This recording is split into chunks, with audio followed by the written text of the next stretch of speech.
the Art of Faith podcast. I'm Pastor Joshua Kapczynski, and this is a production of Granite Creek Studios.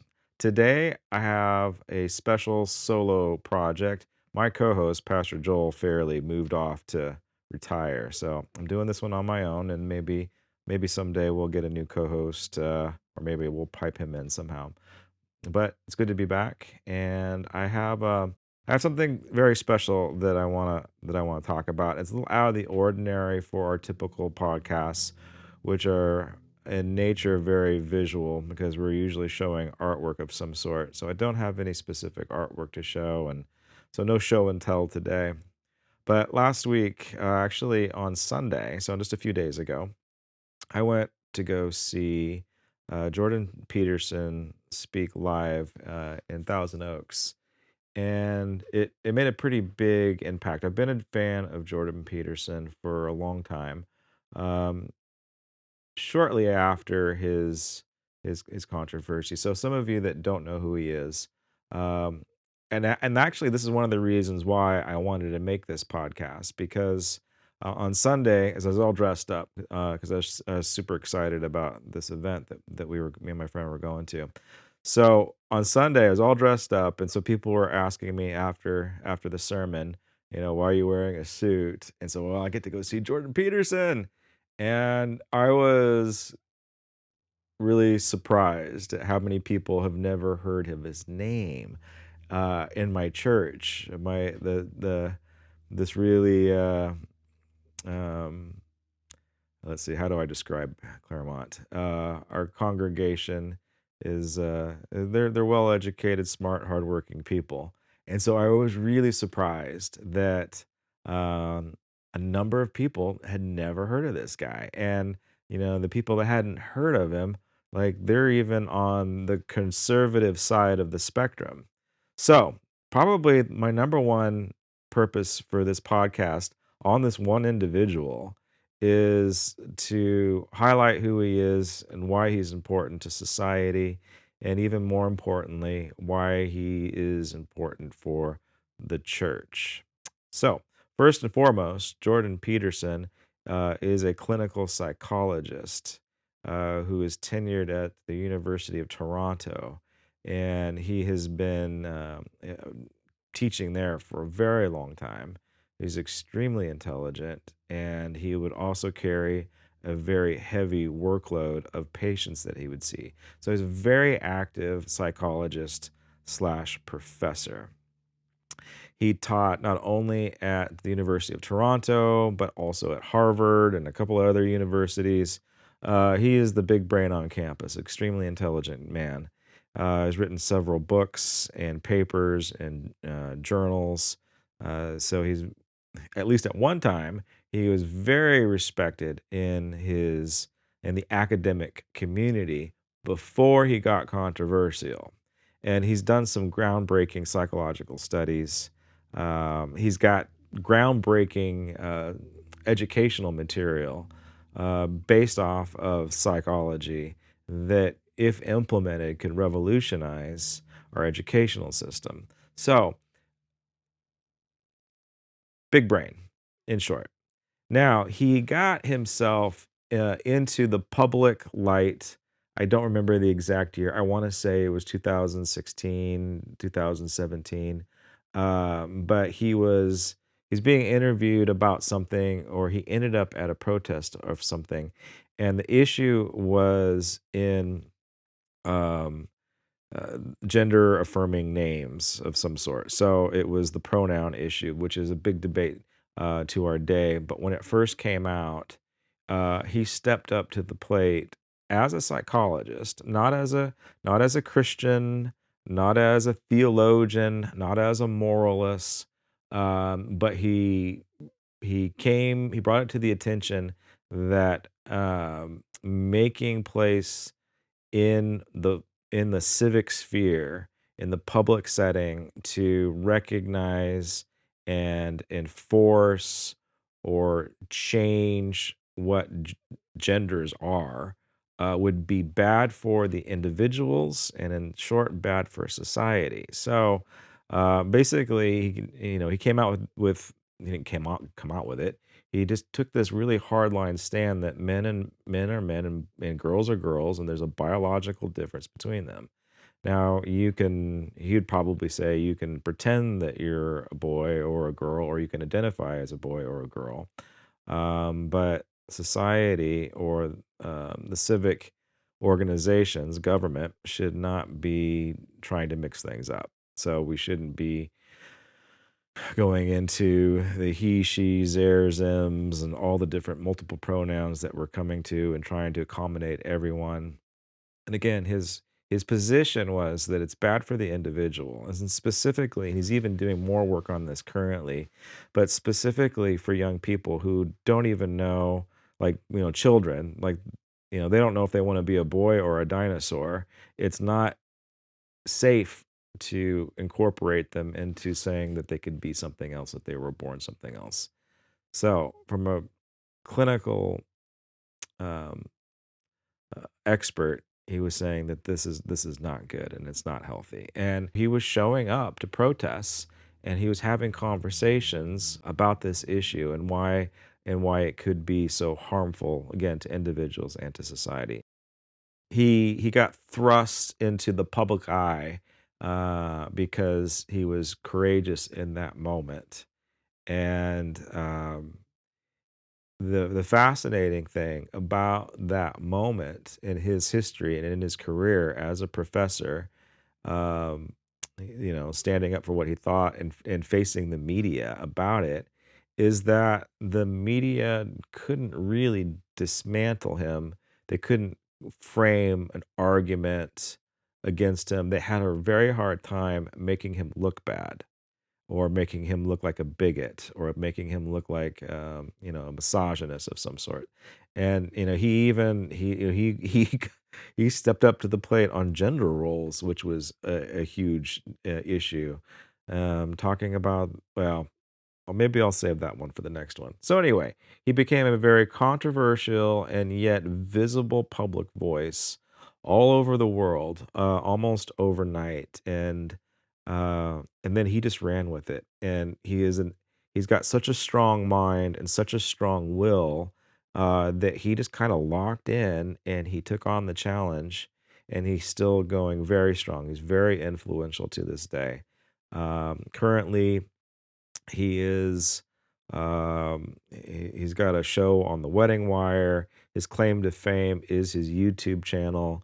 He would do YouTube podcasts almost every day with an extremely large audience of millions that would watch his show, and a large majority of them, ironically, were young men. So young men are just really gravitating to this psychology professor of all things. So that's a little bit of the controversy. Now, um, he frames out some other important, what we might call conservative issues, although he wouldn't fall into the American definition of a conservative or a right wing representative. He's a Canadian, first of all, which I don't, that in and of itself is mind-boggling, but he's a Canadian. Not that there's anything wrong with Canadians, and he'll make fun of himself for being a Canadian. But he would classify himself as a classical liberal or a classical. No, excuse me. He would categorize himself as a British liberal or a classic conservative. Again, so he wouldn't be voting for some of the people that maybe you and I would vote for. But his philosophy would definitely fall into a capitalist view. So his view on the economy would be hands off.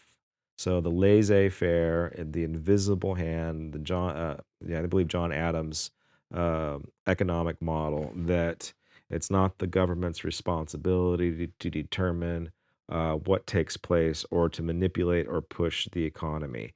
You're just going to let the economy take care of itself. So that means that he would not support any subsidies or any government funding for any specific program. So, like housing subsidies, he would say the market the market determines what the rate is. The government shouldn't determine what prices are.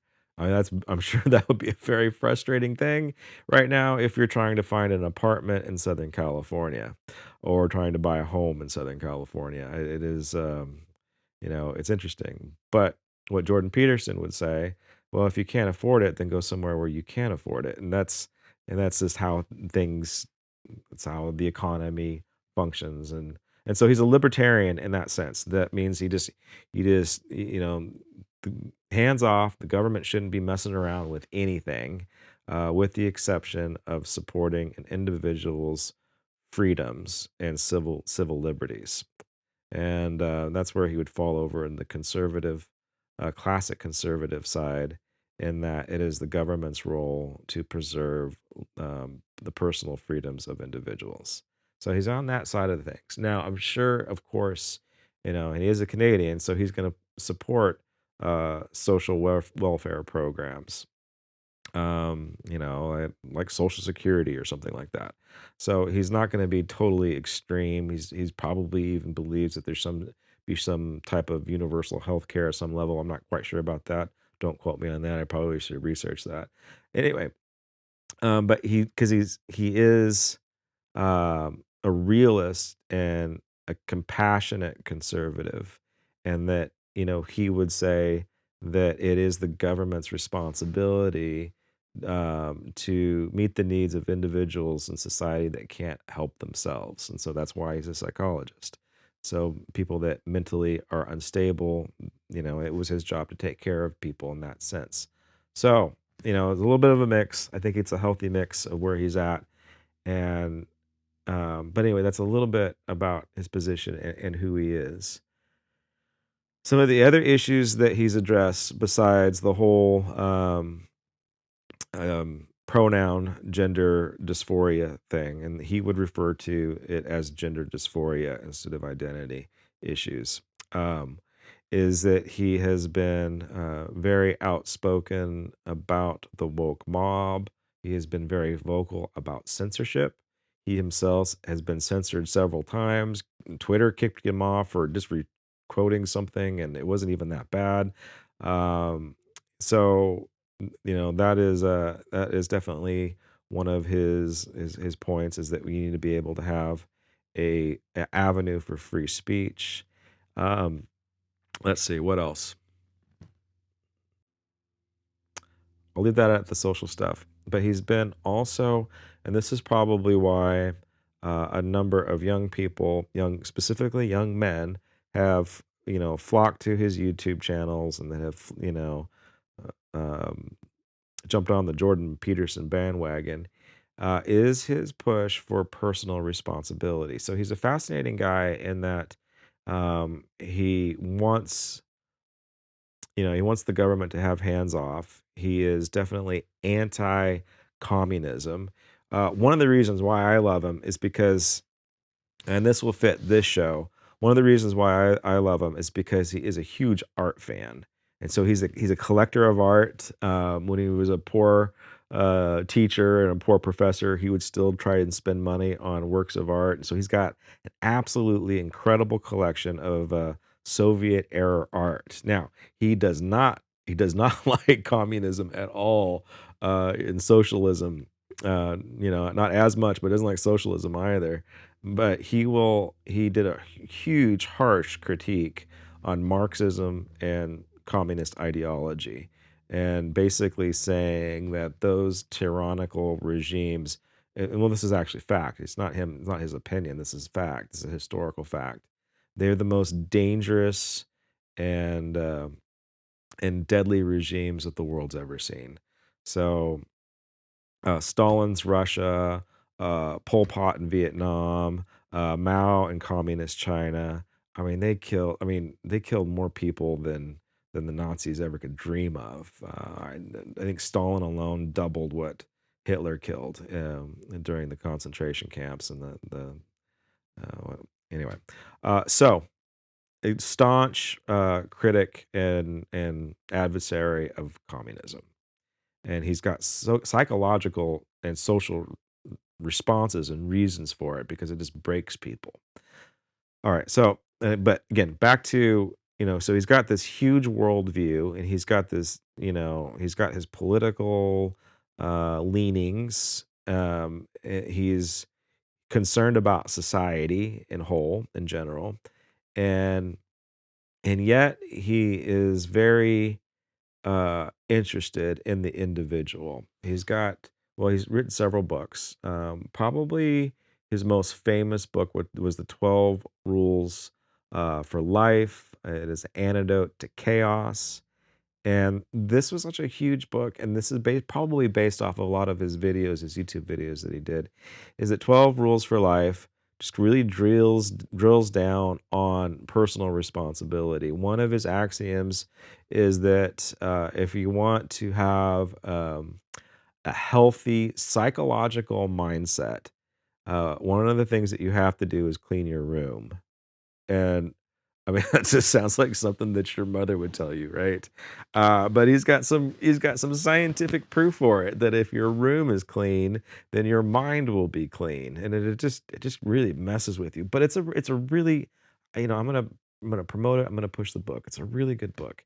And then his recent one, which I was on when I went to go see him on the book tour, is another 12 rules. I forgot the subtitle, but he's got 12 rules and then another 12 rules. And so uh, he is, in my opinion, a very important figure. Whether you agree with him or not, I think he's going to go down as uh, probably the predominant intellectual thinker of our time. And he's going to, if something bad doesn't happen to him, he's got longevity under his belt, and he's going to stay around for a very long time. And I think he's going to continue to be influential. Uh, so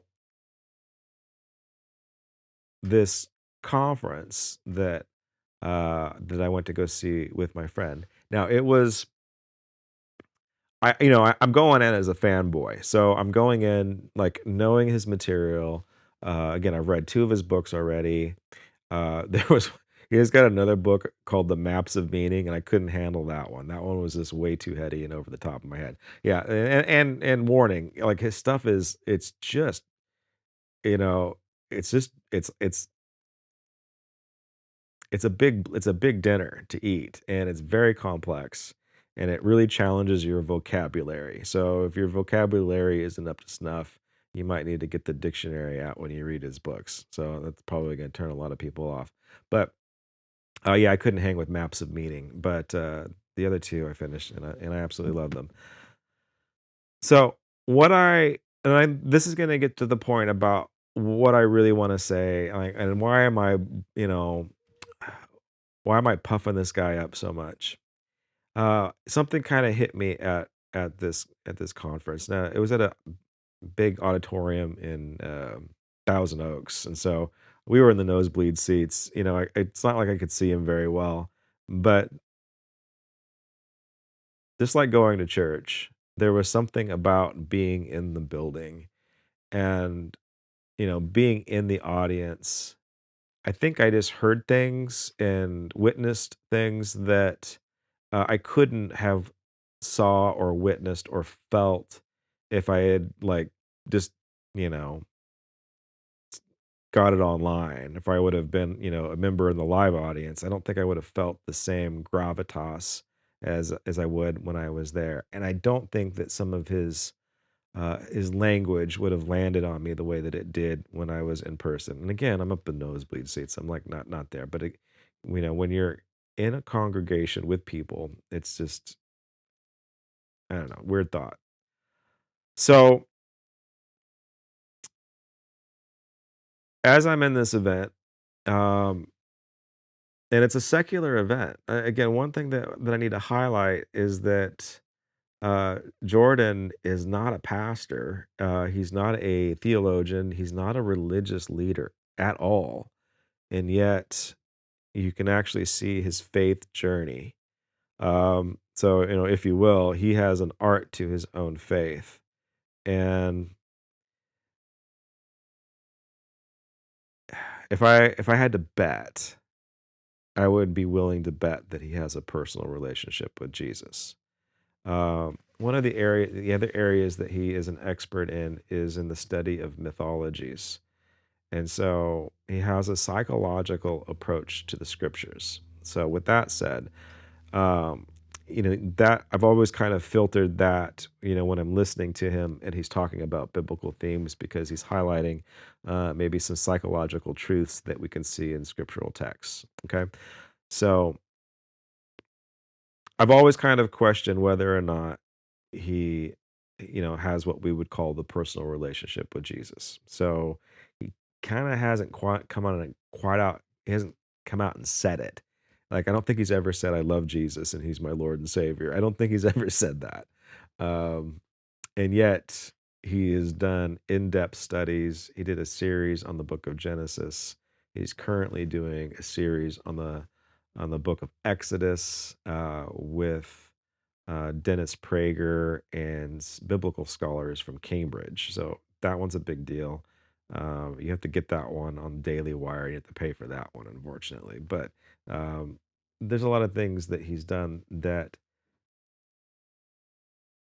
allude to the fact that he is a person of faith. And again, I think that he is, because he will talk about the concepts of God the Father. He will talk about the concept that Jesus was God in the flesh, who comes into a broken world and becomes a man of sorrow, because he knows that, despite everything going on, there's just huge levels of injustice in the world, and so Jesus fits into that context, and he is the image of the invisible God. And so Jordan recognizes that. Now, whether or not he sees it as literal, or this is an important, like what I'm going to say is actually very important, whether you agree or disagree, but it's something that we all need to be thinking about. So, so whether or not Jordan believes that Jesus is the actual Son of God or not, um, what's really important is that he believes that it's true. Whether it's actual, he believes that it's true. Okay, for example, uh, I think it would probably be fair for me to say, and if you know otherwise, then I don't know. Put something in the comments down below, and I'll respond to you. Actually, I probably won't, but if you make, but reach on out to me. Um, but Jordan will probably he did an in-depth work on the Book of Genesis, so he would probably say that there was no historical Adam and Eve. Again, he's a high level academic, so he's not going to believe in a historical Adam or Eve. So he doesn't believe that that's true, but yet he believes that the story is true, and the truth of the meaning of the story is actually more important than reality for him as a psychologist, and well, frankly, for us too. So we know, in the Christian faith, and us, all of us Granite Creekers here, we all know, or we all believe that Jesus is the Son of God. We all know, and we all believe that God created the heavens and the earth, and that Genesis 1 and Genesis 2, that there's some of us that believe that it was literal, actually even a literal 7 days. And if you don't know by now, I don't believe that. But so we believe that it's objectively true, but sometimes we live our lives as if it's not spiritually or morally true. So somebody can believe that Jesus was a real person, lived a real life, died on the cross for our sins. They believe that objective truth, but they haven't identified with the spiritual truth. Because if they did, then they wouldn't be living the way that they're living. So he'll make this very important things that that things are true because they're true, and you don't necessarily need an objective proof to that truth. So, he's a brilliant mind, and again, that can get sticky, that can get um, theologically sloppy.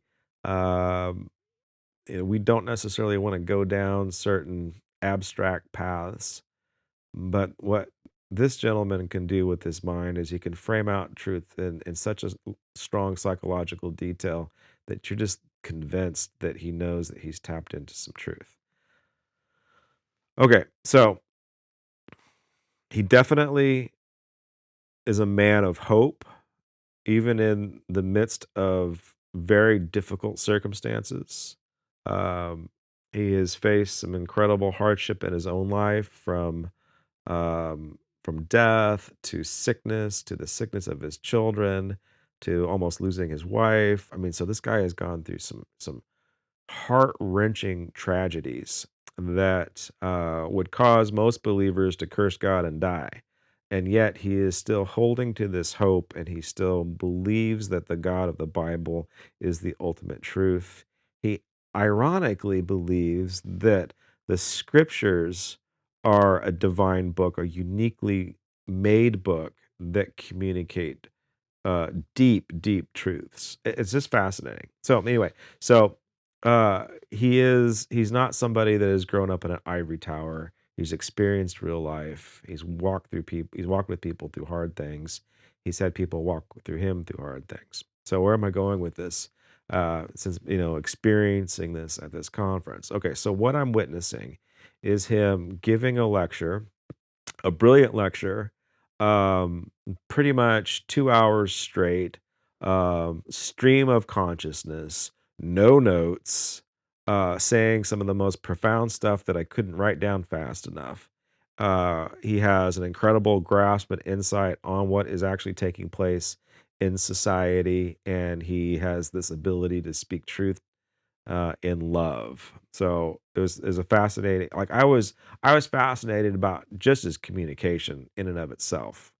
He was able to field on the spot Q&A questions uh, like a champ. It was amazing to watch. So again, regardless, so what I'm seeing here and what I'm feeling is that he is in touch with not only the human condition of individuals. Like, he knows that humans are, like, they're independently flawed, and so he's going to believe in what we would call the original sin or the fall of man. So he's deeply connected to what is going on inside of broken people. And what captivated me was that he had a grasp of not only the present, but he also had a grasp of the future. So at this point, he has traveled all over the world because of his success and because of his platform and because of his positions. He has stepped into arenas with world leaders and other top notch thinkers. He's had debates with world class atheists and communists. And so he has been exposed to so much of the world and so many political leaders, in addition to social leaders, um, that I think that he knows things that we don't know about the world. He clearly knows things that we don't know about the personal psyche of an individual. But what clicked into me is like, oh my gosh, he knows things about the current state and the future state of our world that most of us don't even, we're probably unaware of. And so, excuse me. Um, I think what really got me to sit up and take attention is that somebody asked him in the Q&A, um, what impact will artificial intelligence have on the psyches of individuals and of society? And is it is it should we be alarmed? Is it everything that the world is saying? And so this is what kind of got me to perk up a little bit, because he got very sober really quick, and he gave a warning that we all need to be bracing for the singularity, meaning that we all need to be ready because it's coming sooner than we think, of the of AI going up to the next level, whether it's AI being able to be self-aware or conscious. Like, we're not quite sure exactly what artificial intelligence can do. um, but he just said AI will probably be in full force within 2 years from now. And so I don't, and he unfortunately he didn't say how he knew that. He didn't give any. He didn't say, like, where he got that information, but he gave this very stern warning that we all need to be able. We all got to get our act together. We have to strengthen ourselves and then strengthen our communities, because the world's going to drastically change within 2 years. Oh, and then he just kinda left it there, and so I don't even know what that means, but it kinda it's disturbing. Um, so, um, in light of the series that I'm doing on in the Book of Revelation, I've alluded to this a couple of times, or at least one other time in a sermon. This Sunday, I talked about Revelation 13, and, how I think that AI, artificial intelligence, is the other side of the coin of the Antichrist. So, um, in Sunday's message, and you can catch this online, but in Sunday's message, I was looking at chapter 13. So we have the dragon, we have the beast, the false prophet is yet to come, but we've got those two. So basically, we've got the antithesis or the mockery of God the Father and God the Son. So we've got the dragon, the devil, and we've got the Antichrist, the beast. And the way that it's worded, it doesn't flow smoothly. In 13, it says that the dragon gave power and authority to the beast or the Antichrist, and he was able to sway the entire world, and the entire world worshipped the beast. And then this beast is represented by some monster that's got 7 heads and 10 horns, and uh, end time prophecy guys have always tried to figure out what that symbolism means. And is it the United Nations, is it the cities of Rome? 'Cause, Rome has 7 hills, and so some say that it's represents the 7 heads of the dragon, and this all, or the monster, the beast, or whatever. And so there's all these kinds of things that we can infer onto the text of. And when we're talking about the symbolism of these monsters, because we don't believe that they're actually literal, like this is some type of a code, or this is a prophetic imagery, apocalyptic imagery that a lot of the writers would use. And again, sometimes it is code, like they're saying, they're calling, it's like, I don't know, using a mascot for the Roman Empire or whatever. uh and so the beast is given power and authority to deceive the nations, and the whole world falls in love with this antichrist who is solving the problems of the world. And then um he suffers a wound. And so let's just, you know all right, so let's just pick on somebody. We could easily say that, I don't know, pick your public figure at the moment. We can make Elon Musk the Antichrist. People have called Barack Obama the Antichrist. People have called Donald Trump the Antichrist. George Bush the first was called the Antichrist for a little bit because he was literally promoting on the news. I remember seeing this when I was a kid, a one world order. So You can lay over that title of Antichrist upon anyone, and sometimes it does fit because there is a antichrist, but the Bible also talks about uh, the spirit of antichrist. So Hitler clearly had the spirit of antichrist. Napoleon had the spirit of antichrist. It is this, this desire to strip out culture from nations and make them one. Unity of again one world order, and that's what communism was actually fairly good at until it fell. So that's the spirit of Antichrist. But, is there going to be one specific person of Antichrist? It could be. In my mind, it's kind of hard to see somebody get that popular because as humans, we usually like somebody for about a week or so, and then we decide that we're going to turn on them and hate them. So I don't find it in human nature for the entire world to fall in love with one person, but I do think that the world can fall in love with an idea or maybe a movement or a government. So that could be possible. Now, what is fascinating to me is that the Antichrist receives a fatal wound on his head and dies. Okay, just goes down and dies. And then is resurrected. Okay? So it is he is playing that role of Jesus. He's playing that role of Christ. He's mocking Jesus. Um the whole world is captivated by the rebirth of this antichrist, just kind of like how Jesus' resurrection changed our world.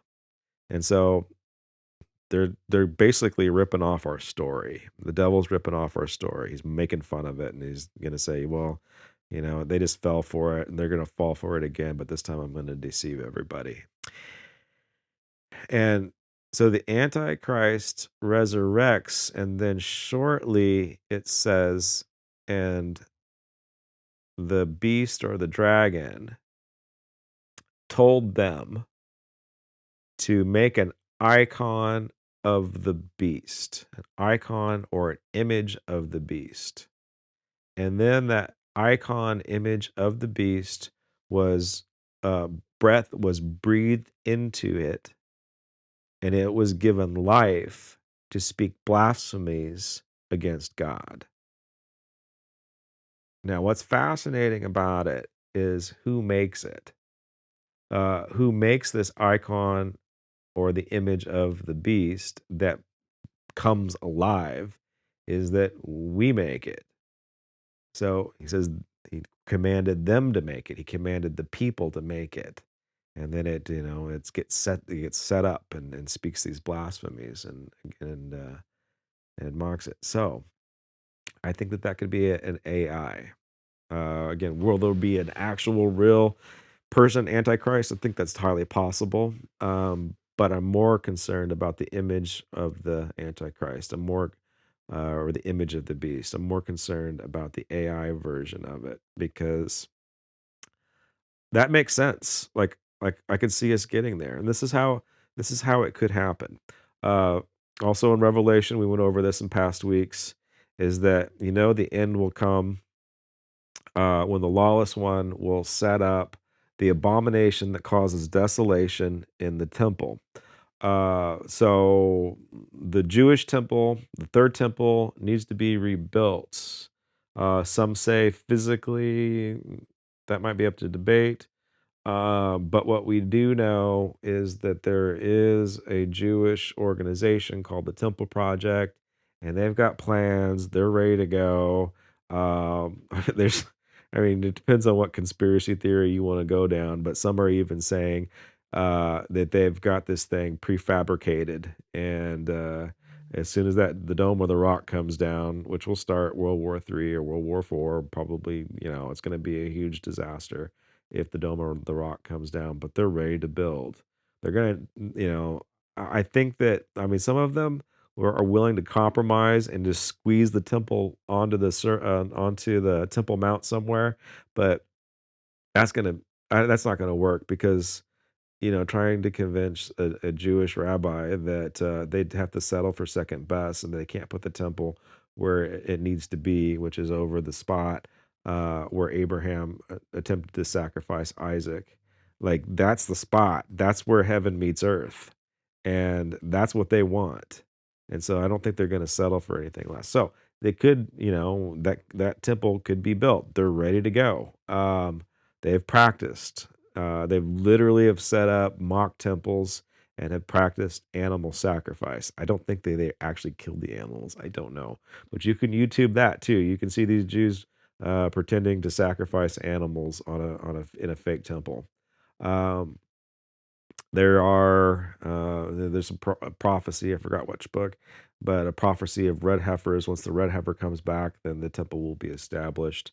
Supposedly, there's four brand new red heifers that just entered into Israel this year. So, like, they're ready to go. So, like, we know it's on. We know that things are real, real, real. When the temple gets built, the Antichrist establishes a new world order or an all world religion. That's the kind of the thing that that he deceives the nations by tricking them into worshiping him alone. So it's a one world religion. So it's the epitome of the coexist sticker, the bumper sticker. So this is, everybody gets to play kind of a thing. So the one world religion, which will be established, the Jews are the Antichrist is going to establish a peace treaty between Israel and the rest of the nations that hate them, Palestine, etc., Jordan, Egypt, and it establishes this peace treaty. And then he basically stabs them in the back, and then uh, reenacts another sacrifice that took place in ancient times, the abomination that causes desolation, and which sounds really cool. So basically, in the ancient times, some guy took a pig and sacrificed it on an altar, and that was like the abomination that caused desolation. That's where the term comes from. Antiochus IV decided he's going to sacrifice a pig on the Jewish altar just to really make them upset because Jews think that pigs are filthy animals. They don't eat bacon cheeseburgers. When I was in Israel as a college student, somebody had the bright idea to open up a Hard Rock Cafe in Jerusalem, and they couldn't keep the place open because the Jews kept on throwing rocks through the windows because they would serve bacon cheeseburgers at the Hard Rock Cafe, and they had it on their menu. And so not only do Jews don't eat bacon, they don't mix their meat with their milk, so they don't eat cheeseburgers, and so it was like a double whammy, and so that really made a lot of people mad. Anyway, um, so it's an abomination that we're getting into. And so one idea that I had on what is this abomination that causes desolation, like, is somebody really going to sacrifice a pig in a temple that's never been built yet? It could happen. It's very well likely. I mean, we crazy things are happening these days, so that could happen. But to me, it almost even seems like an abomination of God's natural creation, which is us, in light, excuse me, of this whole AI mess, would be something akin to transhumanism. And so right now we're messing around with transsexual stuff, um, which is, you know what, I mean, you can have empathy and sympathy for somebody that's confused about their sexuality. Totally get it. And is it concerning? Yeah, it could be concerning because I would agree with Jordan Peterson. It's not good for individuals, and in long term, it's not good for society, and it's definitely not good for children to be transsexual. Again, they don't know if they're boys, girls, or dinosaurs. So,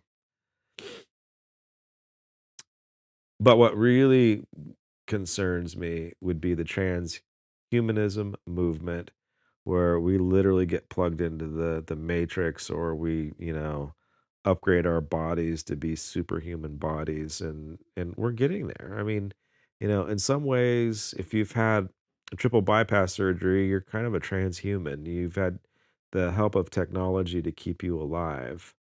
Um, we're pretty much cyborgs already with our cell phones.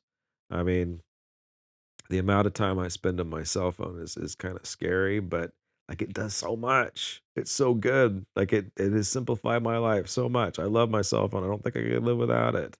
So, I'm already integrated into technology, and then it's already happening, but what Elon Musk is doing is that he is putting the chip in your brain with the Neuralink thing.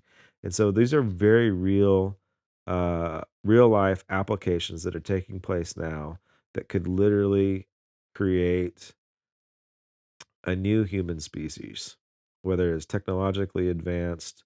Um, there's genetic mutations and experiments that and cloning that is taking place, and it's just a matter of time before we find some evil scientists hidden in laboratory somewhere where they have crossbred humans with other species. Like that is I mean, I know that sounds weird and conspiratorial, but we know that the Chinese have messed around with stuff like that to make super soldiers. And I guess probably the big question is that how much would God allow us to manipulate his creation, the way that he's created things? Would he really allow us to create a new species through technology, whether it is, through computer chips or through genetic engineering? I just don't think that he could do it. So, there's that whole, back to that whole concept of singularity of AI becoming fully conscious, and then I think simultaneously, we'll have a a birth of a birth of a new species, if you will, and an advanced species that that we probably won't be able to compete with. I think God will step in at that point. So I think he'll step in where this image of the icon is given breath to lead, where the abomination that causes desolation is put on the altar, and saying that this is what God wants. He wants this abomination. And again, I think it could be a genetic hybrid type of a weird thing. So 100% conspiracy theory areas there, but it just seems like a lot of these conspiracy theories are coming true these days. And it's like what the truth is stranger than fiction. So back to Jordan, and again, he hit on some of this stuff, on some of these ideas, both the idea of AI being a threat to humans, and the concerns for a transhuman existence in the future. Um, and so, I think he's important for the modern church. A couple of reasons why I think Jordan Peterson is important, if not a prophet for the modern church. Um, I obviously am looking up to the guy. Like I said, I'm a fanboy. I haven't necessarily have been a fanboy um, for modern pastors, preachers as of late. That's a little concerning. So Jordan Peterson is a high profile public figure, and our Christian leadership that have fallen into those categories of high profile public pastor Christian leaders, um, they just kind of been embarrassing, frankly. It's we haven't had we haven't had a whole lot of Christian leaders that we can look up to these days. But I think that you can look up to Jordan Peterson, and here's why. One is that um, he's refused to be a dumb believer. So he thinks logically. He has recaptured the importance of the Christian mind of actually thinking these things through and being biblically minded. And again, I believe that he is. Whether he pushes it too far into the realm of psychology, I'm not quite sure, but he's biblically minded. Watch his bit on Genesis and watch some of his. If if you want to go further, watch his stuff on Exodus.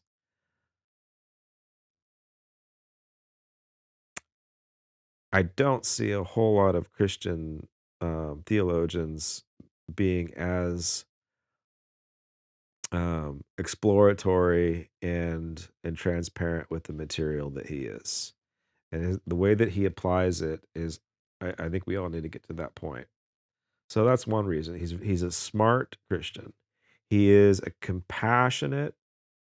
I know this isn't this is quoted in the Reagan era, but he's compassionate conservative, meaning that he deeply cares for individuals and their well-being. Um, I would say a lot of pastors do deeply care for the individuals and the well-being, but this is something else that he does is that he focuses on character. He focuses on making sure that you decide that you choose to be the best version of you that you could possibly be, and there is no room for being lazy or compromising or making excuses. So he's the type of individual that holds the mirror up to himself and to others, and I think that that's why he's important to the Christian church, is because of the levels and to the depth that he goes into. Um, uh, Emotional health, basically. So he's a big proponent of emotional health. I think the church can learn a lot from that. Thirdly, he is a man that is courageous. So he's standing up to what he believes is right, and he's making very public statements. And he owns up when he has blown it or when the hyperbole gets off the trails. He owned up to being a troll, meaning, maybe being a little too aggressive on certain people and certain things. And so he's confessional.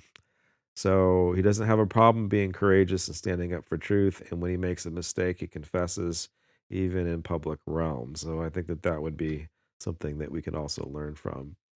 And then fourthly, why I think that he is important for the church is because he is tenacious and doesn't give up when things have gone really, really bad.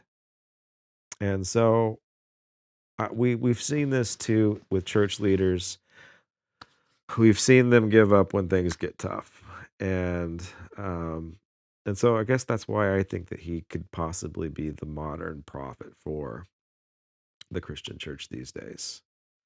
And his ability to connect with young men is brilliant, which again the local church hasn't been able to do. So that's my pitch for Jordan Peterson. Again, this is the big idea. I think he's important for the church, and so I want to encourage you to check him out. He might make your hair stand up on your arms. He might say things that will offend your Aunt Ruth. I don't know. But um, if you can hang with his intellect, it's definitely worth it. And so check him out. I want to say probably the next two podcasts, I'm going to go over his some of his books and some of his rules for life. And so so my next two podcasts, we're going to be looking at his rules for life, and we're going to have fun doing it. And so if you want to just join me on this little journey of making yourself a better individual, that's going to be the next two. And so I'm excited about it. Well, we'll have some art for you too. We'll have some graphics. I've got some cool stuff. All right. God bless you guys. Thanks for listening to the Art of Faith podcast. God bless.